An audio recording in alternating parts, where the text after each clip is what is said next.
It was a dismal February morning in 1888.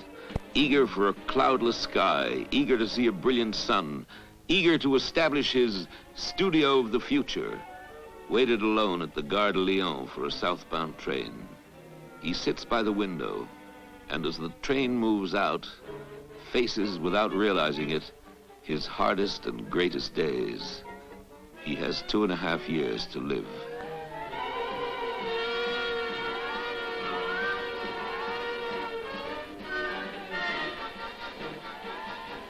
I always remember the emotions which the trip from Paris to Arles evoked. How I kept watching to see if I had already reached Japan. Childish, isn't it?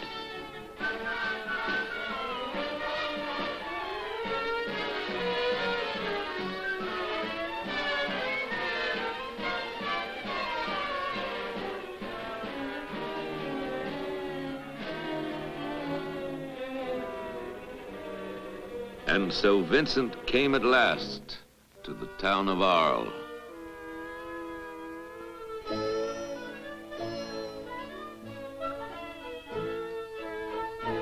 Once settled, not far from town, over a canal of the Rhone, a bridge reminds him of his native Holland.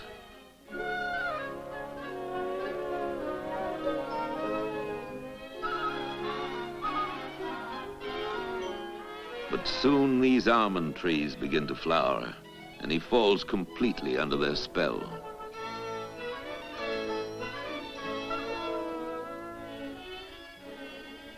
I'm using up a tremendous lot of colors and canvases. My brush stroke has no system at all. I hit the canvas with irregular touches of the brush, which I leave as they are. I must warn you, everyone will think I work too fast. You can reply that they looked at it too quickly. Oh, I shall be all in when the orchards are over.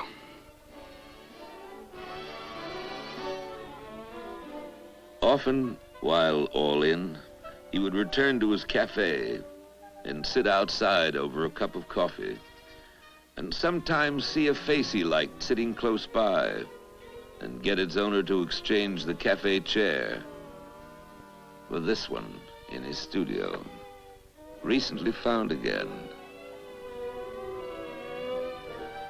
La Mousme, for instance. A mousme is a Japanese girl, Provençal in this case, 12 to 14 years old. It took me a whole week. That makes 2 portraits, her and the Zouave, a boy with a small face, a bull neck, and the eye of a tiger. And he painted still another Zouave, one who became a good friend of his, Second Lieutenant Millier. I give him drawing lessons, and he is beginning to make drawings. By God, I've seen worse. Together they walked the countryside, climbed the stony crags of Montmajour. Not only climbed, but sketched them.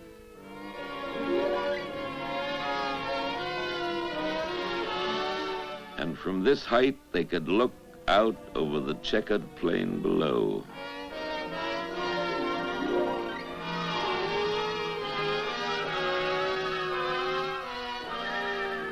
The fascination these huge plains have for me is very strong. The flat landscape is as infinite as the sea.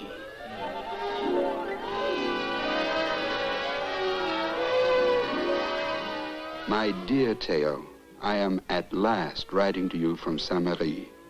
The Mediterranean has the colors of mackerel, changeable, I mean.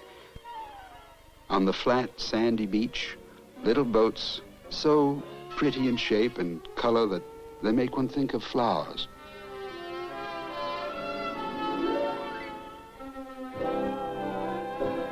Back in Arles, among postmen such as this, Vincent made a real friend, Postman Roulin. His wife had just had a child, and the fellow was aglow with satisfaction. A Socratic type, nonetheless Socratic for being somewhat addicted to liquor and having a high color as a result. I painted the wife in such a way that a sailor at sea would imagine when he thinks of his wife ashore.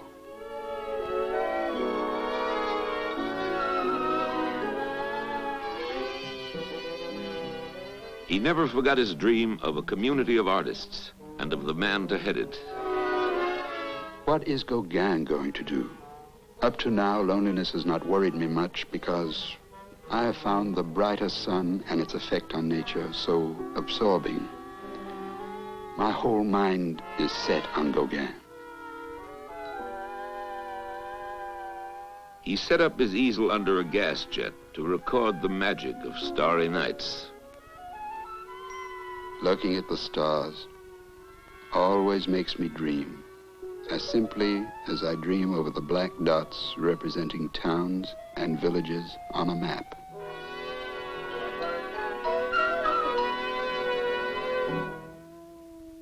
Stand for a moment, if you will, here in the Place de Forum of Arles today. You're looking at the place where Van Gogh's home stood until it was obliterated by a bomb in World War II. This is how it looked then. I have just rented a 4-room house here in Arles. I want to make it really an artist's house. The house on the left is pink with green shutters. That is the restaurant where I go for dinner every day. Suddenly, unexpectedly, Theo sells a painting of Gauguin's, making it possible for him to come. Now that I hope to live with Gauguin in a studio of our own, I am painting with the enthusiasm of a Marseillais eating bouillabaisse.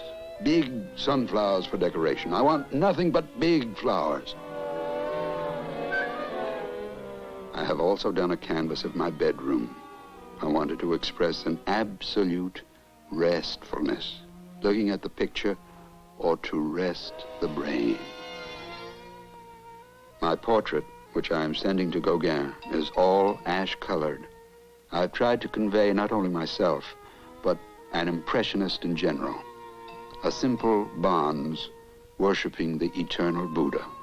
Only I've made the eyes slightly slanting, like the Japanese. Oh, my whole mind is set on Gauguin now.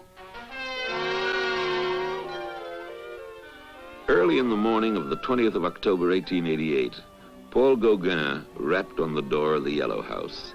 Vincent wired his brother. Gauguin has arrived in good health. They walked through the little town to familiarize Gauguin with it and Vincent with him. He is very interesting as a man. I'm sure we'll do loads of things. Gauguin and I are going to have our dinner at home today. I must tell you, he knows how to cook perfectly. In time, they paused here to paint Les Alicants.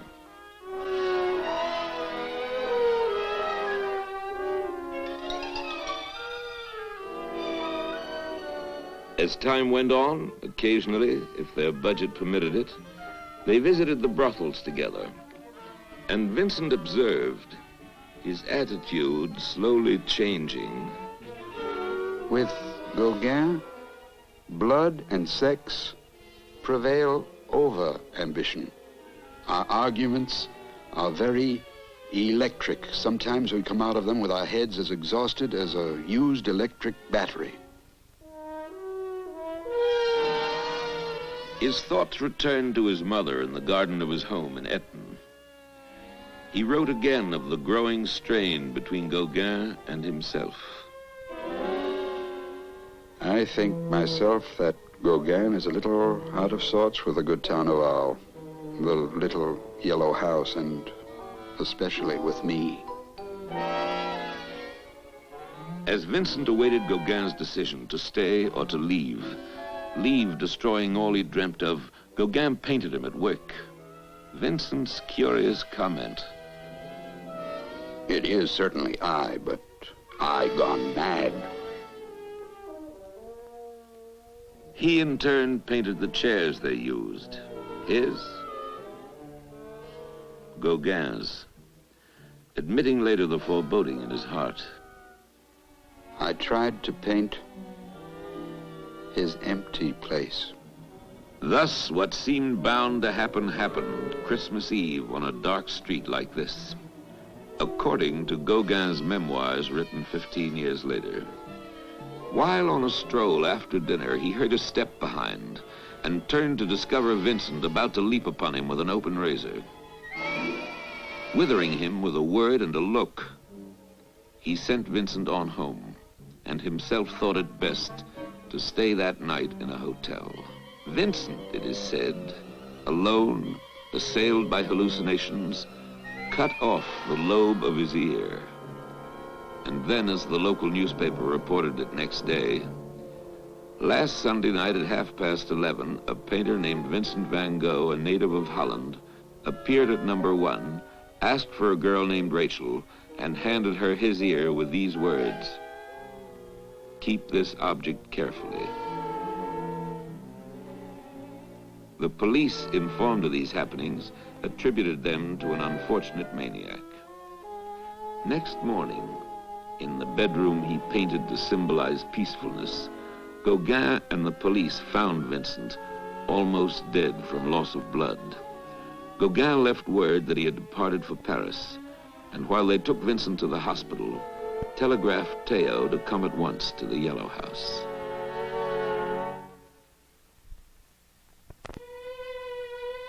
The hospital is still there in Arles, where for 3 long days Vincent van Gogh lay unconscious, under the care of Dr. Ray, whom he painted thus later. Afterwards, looking into his mirror with palette in hand again, I have no illusions about myself anymore. I shall do everything the doctor says. But as for considering myself completely sane, we must not do it. he was taken back to the hospital again, and ultimately, upon a petition of his neighbors, confined to this cell. My dear brother, I write you not as a madman, but as the brother you know. Here I am, shut up in a cell, under lock and key, and with keepers. What a staggering blow to find so many people cowardly enough to join against one man, and that man ill.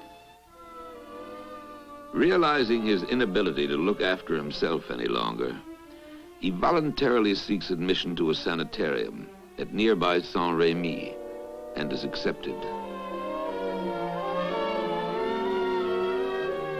This is Saint-Rémy. Saint-Rémy, whose nuns accepted Vincent as a strange patient. I think I have done well to come here.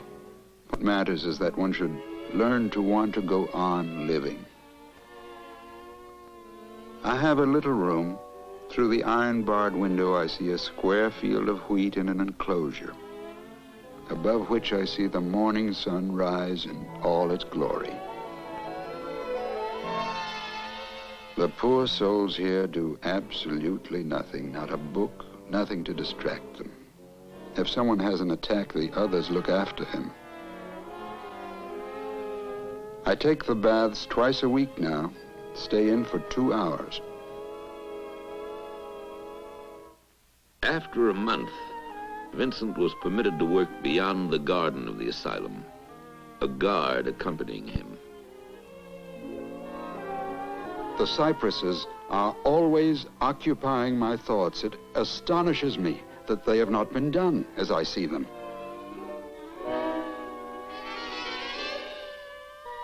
But peace was not long with him. One day, on a trip to paint a nearby quarry, after securing his easel amid the rocks to support it against the wind, as he began to work on his painting, a new attack came on me in the fields while I was painting. But I finished in spite of it. It was a long, tortured way from the quarry to his cell. For 6 weeks, Vincent did not dare leave the room. He painted what he could see from his window. I see in this reaper the image of death, in the sense that humanity might be the wheat he is reaping. Do you know what I think? It is the same with people as with wheat. In the end, you are ground between millstones to become bread. Then again, suddenly, unexpectedly, we can do nothing. Now I almost give up all hope, abandon it altogether. but the days of blackout give way before the spring to a kind of tranquility.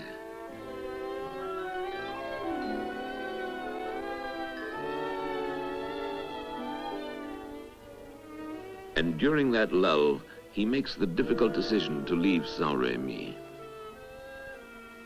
My surroundings are beginning to weigh on me. I've been here more than a year. I must make a change. He rejects firmly the suggestion that he be accompanied. I've tried to be patient. I've done no one any harm.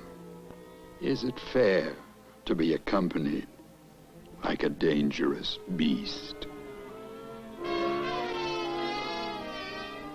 In his office, the director of the hospital closes his records on Vincent van Gogh. May 16th, 1890. The patient has had several attacks during his stay. He was subjected to frightful terrors and tried several times to poison himself. In between, the patient was quiet and devoted to his painting. Today, he is asking for his release. Observations. Cured. Vincent van Gogh has 2.5 months to live. And so he comes to the last summer of his life.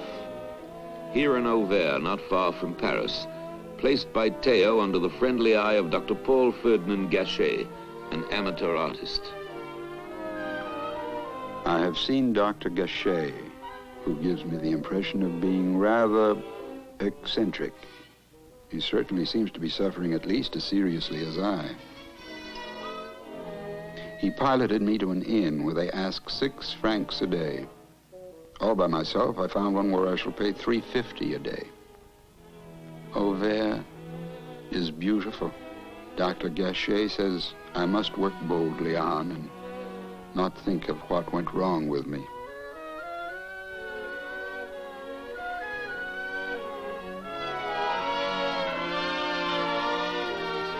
He looks at this church again and paints it.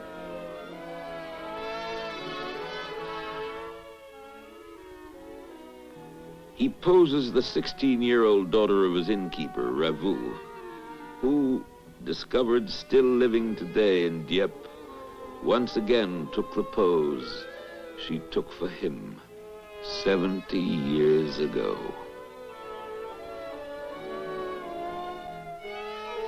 He turns to these wheat fields after a sudden anguished trip to Paris upon news that Theo is beset with troubles, his child ill, his wife worried. In these vast fields of wheat under troubled skies, I did not need to go out of my way to express sadness and extreme loneliness. They will tell you what I cannot say in words.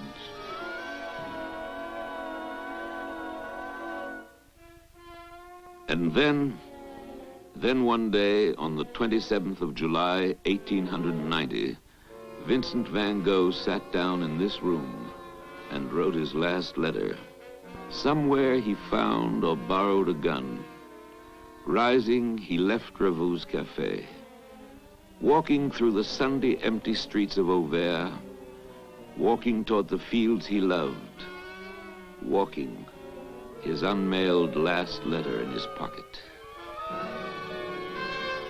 My dear brother, there are many things I should like to write you about, but I feel it is useless. I tell you again that I shall always consider you to be something more than a simple dealer in coraux, that through my mediation you have your part in the actual production of some canvases, which will retain their calm, even in catastrophe. Well, my own work I am risking my life for it, and my reason has half floundered because of it. That's all right. But what's the use?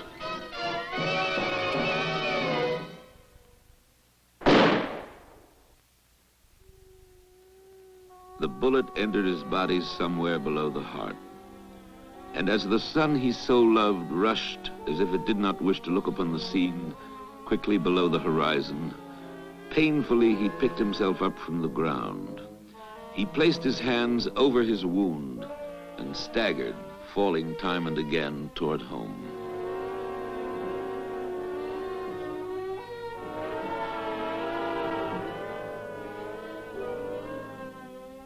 Reaching the inn, he entered the dining room and crossed it, speaking to no one.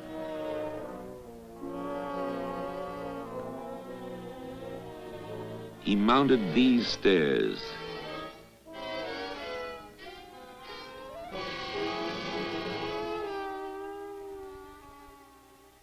Entered this room and threw himself on his bed.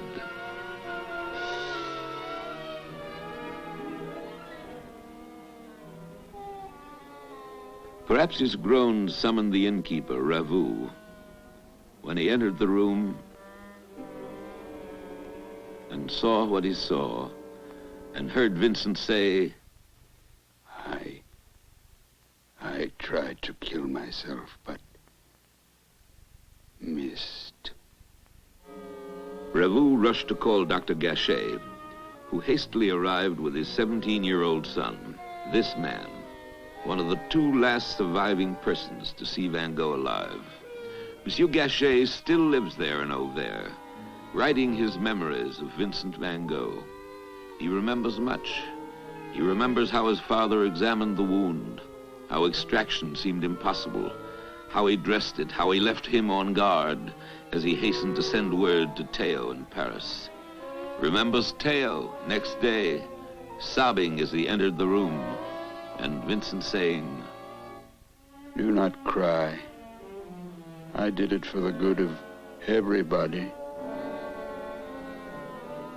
Remembers how later his father made this sketch of Vincent on his deathbed.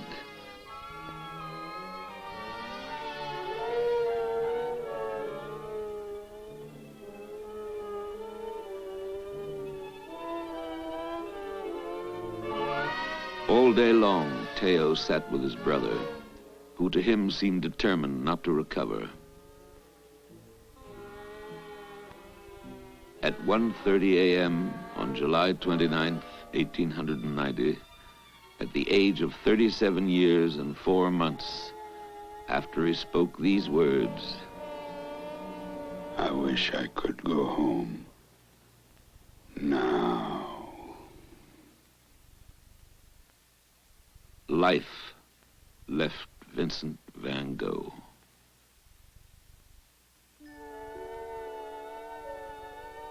Is the whole of life visible to us? Why shouldn't the shining dots of the sky be as accessible as the black dots on the map of France? Just as we take the train to get to Rouen, we take death to reach a star. Are we not entitled to hope that there may possibly be other and better conditions for painting than here on Earth?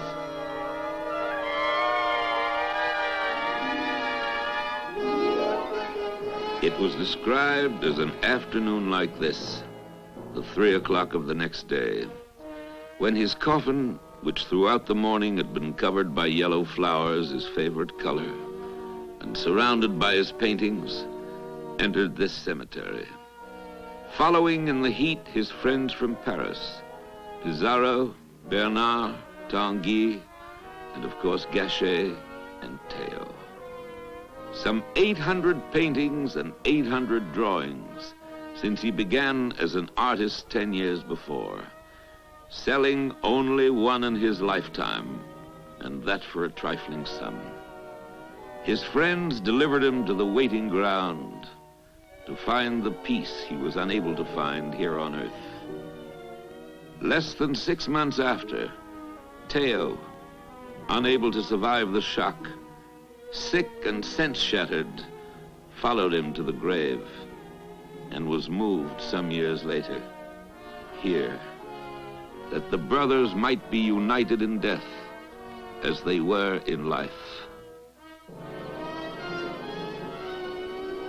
Thus ends the story of Vincent van Gogh, painter, who gave the world that scorned him a priceless heritage of beauty because he lived what he believed. Man is not on this earth merely to be happy. He is there to realize great things for humanity.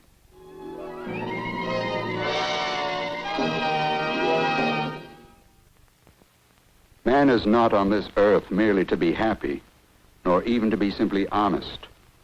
He is there to realize great things for humanity, to attain nobility, and to surmount the vulgarity in which the existence of all individuals drags on. So wrote one of the most extraordinary geniuses the centuries have ever known, Vincent van Gogh, whose eyes gave humanity a new vision of the world.